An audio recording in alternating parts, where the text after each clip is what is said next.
కల్వకుంట్ల కవిత గారు మరో షర్మిల కాబోతుందా? షర్మిల గారు ఎలా అయితే పాదయాత్ర చేసి ఒక లీడర్గా ఎమర్జ్ అయ్యారో అలా కవిత గారు కూడా రేపు పాదయాత్ర చేసి లీడర్గా ఎమర్జ్ కాబోతుందా? కల్వకుంట్ల కవిత గారిని షర్మిల గారితో పోల్చడము అంటే నక్కకు నాగలోకానికి ఉన్నంత తేడా అన్నమాట. కవిత గారు బీఆర్ఎస్ పార్టీకి చేసింది ఏంటి? నమస్తే ఫ్రెండ్స్, నేను మీ Errabelli Rajinikanth, political analyst. Janapaksham talk షోకి స్వాగతం, సుస్వాగతం. మీడియా, సోషల్ మీడియాలో ఈరోజు ఎక్కడ చూసినా కానీ జరుగుతున్న చర్చ ఏంటంటే కల్వకుంట్ల కవిత గారు మరో షర్మిల కాబోతుందా? టీడీపీ పార్టీ షర్మిల గారిని వాడుకొని జగన్మోహన్ రెడ్డిని ఎలా అయితే ఇబ్బంది పెట్టిందో అలాగా కాంగ్రెస్ పార్టీ కూడా కవిత గారిని వాడుకొని కేసీఆర్ ని ఇబ్బంది పెట్టాలని చూస్తుందా?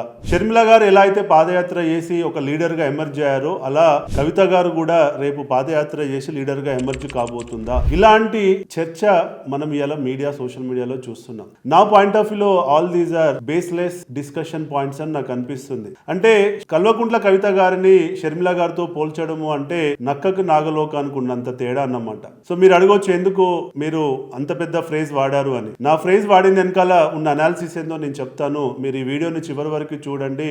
మీ ఆర్గ్యుమెంట్ ను కూడా కామెంట్ రూపంలో తెలియచేయండి. నచ్చితే నా వీడియోని 10 మందికి షేర్ చేయండి. సో ఫస్ట్ మనం అసలు షర్మిల గారిని కవిత గారితో ఎందుకు పోల్చొద్దో నేను చెప్తాను. అసలు షర్మిల గారు ఏం చేశారన్నది మనం చూస్తే, రాజశేఖర రెడ్డి గారు చనిపోయిన తర్వాత జగన్మోహన్ రెడ్డి గారు జైల్లో ఉన్నప్పుడు వైఎస్ఆర్సీపీ పార్టీని బతికియడం కోసం తను నిరంతరంగా పాదయాత్ర చేసి చెమటోడ్చి కష్టపడి పార్టీని బతికించి పార్టీని అధికారంలోకి తీసుకురావడంలో తన పాత్ర ఎంతో గొప్పది. ఇది మనందరం మర్చిపోకూడదు. అంటే తను ఎప్పుడు కూడా తన అన్నని విరోధించలేదు.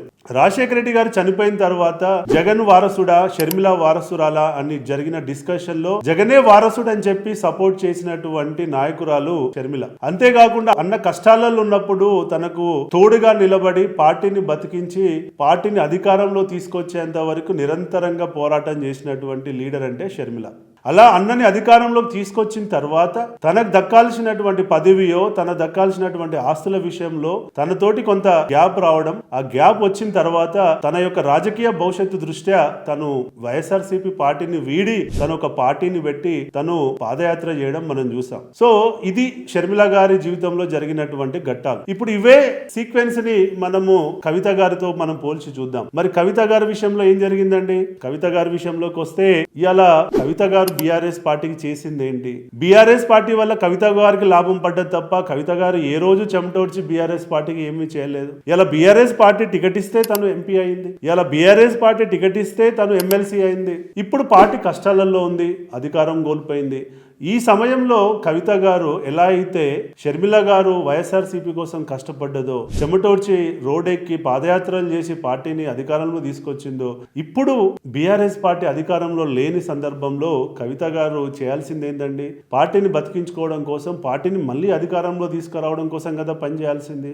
అలా చేయకుండా ఈ రోజు ఏం జరుగుతుందో మీరందరూ చూస్తున్నారు. అక్కడ షర్మిల గారు రాజశేఖర రెడ్డి చనిపోయిన తర్వాత వచ్చి కష్టపడి పార్టీని బతికిస్తే ఈ రోజు కేసీఆర్ గారు బతికుండగానే బీఆర్ఎస్ పార్టీని డ్యామేజ్ చేస్తున్న సందర్భాన్ని మనం చూస్తున్నాం. కేసీఆర్ గారు బతికుండగానే కేసీఆర్ గారికి మనోవేదనని క్రియేట్ చేస్తున్నటువంటి సందర్భాన్ని అలా మనం చూస్తున్నాం. సో తను ఈ రోజు పార్టీకి అండగా నిలబడి, పార్టీకి కష్టపడి చెమటోడ్చి తన అన్నకు సపోర్ట్గా నిలబడి పార్టీని మళ్ళీ అధికారంలోకి తీసుకొచ్చిన తర్వాత తన దక్కాల్సిన వాటా గురించి కానీ తన దక్కాల్సిన పదవి గురించి కానీ మాట్లాడితే అప్పుడు మనం కవిత గారిని షర్మిల గారితో పోలిస్తే అదొక పద్ధతి. కాబట్టి ఈ మీడియాలో జరుగుతున్నటువంటి డిస్కషన్, కంపారిజన్ అన్నది వెరీ బేస్లెస్ అన్నది నా యొక్క ఆలోచన. ఇప్పుడు కవిత గారు కనీసం షర్మిల గారిని ఆదర్శంగా తీసుకోనైనా పార్టీని బతికియడం కోసం కేసీఆర్ తో కలిసి ప్రయాణం చేస్తుందని మనం కోరుకుందాం. దాని వల్లనే బీఆర్ఎస్ పార్టీకి గానీ తన కుటుంబానికి గానీ తనకు గానీ లాభం జరుగుతుంది అన్నది మెజారిటీ ఆఫ్ ద ప్రజలు అంటున్నటువంటి డిస్కషన్. కాబట్టి తన రాజకీయ భవిష్యత్తు పరంగా మనం ఆలోచించినా తనకు బీఆర్ఎస్ పార్టీయే మేలు చేస్తే తప్ప నష్టం చేయదని అందరూ చెప్తున్నటువంటి విషయం. కాబట్టి లెట్స్ వెయిట్ అండ్ వాచ్. తనేమనుకుంటుందో, తను భవిష్యత్తు ఏముండబోతుందో చూద్దాం. ఒకవేళ నేను చెప్పిన ఆర్గ్యుమెంట్ గనక మీరు ఏకీభవించకపోతే మీ యొక్క ఒపీనియన్ కూడా కామెంట్ రూపంలో తెలియజేయండి. దానిపై కూడా మనం డిస్కస్ చేద్దాం. ఓకే ఫ్రెండ్స్, ఇలాంటి మరిన్ని వీడియోలు మీ ముందు తీసుకొస్తాను. మీకు ఒకవేళ పాలిటిక్స్ పై బాగా ఇంట్రెస్ట్ ఉన్నట్లయితే నా ఛానల్ ని సబ్స్క్రైబ్ చేసుకోవడం మాత్రం మర్చిపోకండి. జై హింద్, జై తెలంగాణ.